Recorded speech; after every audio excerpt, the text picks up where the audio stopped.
A Westerner watching a Chinese cook he actually doesn't understand. In the 2023 edition, there is a textbook called World Civilization. It's a textbook used by over 500 colleges. It has been reprinted and has been revised many times. In the middle, Qin Shi Huang took up 6 or 7 pages. Confucius probably only took up 3 pages or so. It's about the same length compared to Confucius and Qin Shi Huang in the United States, especially in history education. The differences between them for the Chinese is a bit more sensitive. They are like a blank slate. They will think whatever you teach them, the most ordinary American student as a Chinese. I think this is how could Qin Shi Huang's proportion more than double that of Confucius right on time. Confucius has influenced Chinese culture for 2,000 years. And Shang was like just a king. I think in this respect, in terms of this point of view, Chinese people are a little sensitive. Now, look at the Chinese version of Western history. Look at how many pages you write about Caesar Augustus, and then see how many pages are about Socrates. How to just the Gall, the fair, isn't it? Socrates is the highest representative of Greek philosophy, right? In today's Western civilization, in the field of philosophy, it can be said he is a pivotal figure in Western civilization. His status in Western culture is not much less than Confucius as a Chinese. What do you know about Socrates? A few words and how he died. That's basically all you know. But if you want to know about Caesar Augustus, there's too much. So this is how history is. History for kings. And for those great figures in people's eyes, he will spend more space to describe them. For the field of knowledge and culture, unless you study it specifically. Otherwise, in basic education, including undergraduate education, it won't focus too much on academic and cultural fields. So this is a bit sensitive, but this is not important. I want to talk about another more important point, is to let them understand these historical figures in China are also very, very difficult. Do you know, they can only understand us from their own perspective. Do you know, what example should I give? Let's say a Westerner watches Chinese cooking. He actually doesn't understand, because in their cooking, there is no stir frying. Do you know that and roasting, baking is the most used, and maybe some boiling and something similar to steaming or braising, which is called men in China. Heat the pot, put the food in it, and finally add a little water and cover the pot to simmer. But I haven't seen stir frying. It's a very common technique in China, so he can only understand it from his perspective. This roast brunch, is this roasting? Is it braised? He doesn't add a lid. He just uses a spatula to repeatedly, over and over, to cook it. So he can only understand it this way. So they also look at historical figures in the same way. In their eyes, they look at Qin Shi Huang. In fact, we also have this perspective, but we don't emphasize it. Him is very, very prominent. Qin Shi Huang is a global historical in the history. He can be regarded as a centralization, representative, not to mention in the distant East, which we call the Far East. He is the representative, because in the West, they have a closer reference, is Egypt.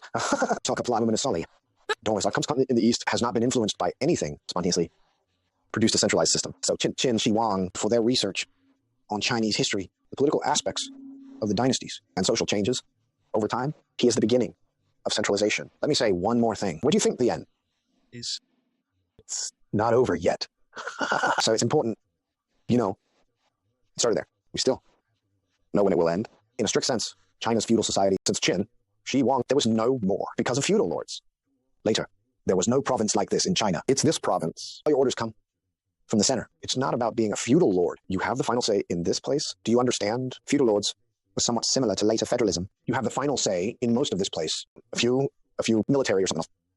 And everyone acts together. Most of the decisions are made by you. This is the feudal state. Is a typical feature for a long time in Europe. Was feudalism for a long time. It didn't last long on the land. Was a feudal military fief system. I made you a king or lord. The responsibility you owed me was not taxes or the land, but you have to fight for me. Then I said I would give you a piece of land. You don't want it because you are nomads, always run away. Yes, later. When agriculture gradually developed, the feudal military fief system turned to this and gradually showed the dependency on land. So the feudal system in Europe was short-lived and passed quickly.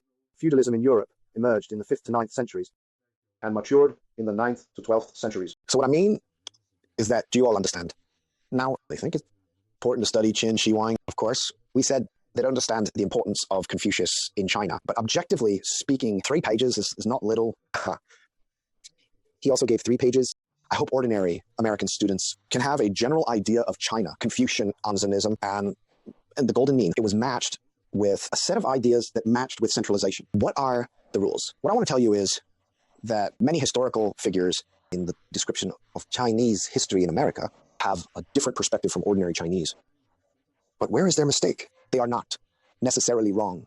It's just that they look at this issue from a different angle in their values and cognitive system. To understand this character, they will naturally tend to a certain aspect. So as Chinese, if we encounter this situation, we can fill in the shortcomings of the character to make up for it. Instead of thinking it's a kind of discrimination, misunderstanding, right? Don't think it's just superficial, stupid, otherwise. It will only create an opposition. They want to know you, and they learn a lot from you. But when I came to you, you were like this. Don't talk to me anymore.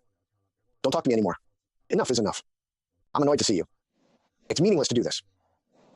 So you can know what he knows. And then you can fill in the blanks for him, right? Because if they don't want to know, they don't need to learn. You're done, right? They can stop learning Chinese history in high school. Chinese history is not needed and don't need to know this country. They don't have it. They're also learning if they learn it. And they may misunderstand things or understand differently. You can help them. Right. Any American who is willing to learn Chinese history are good Americans. Hey! We love! This is China, baby! Turn up! This is China! Now show the whole city real quick. Zoom out and show the whole city. Go up and show out. Zoom out, show the whole city. Show the whole city. Show the whole city. Oh my God! Oh my God! Crazy!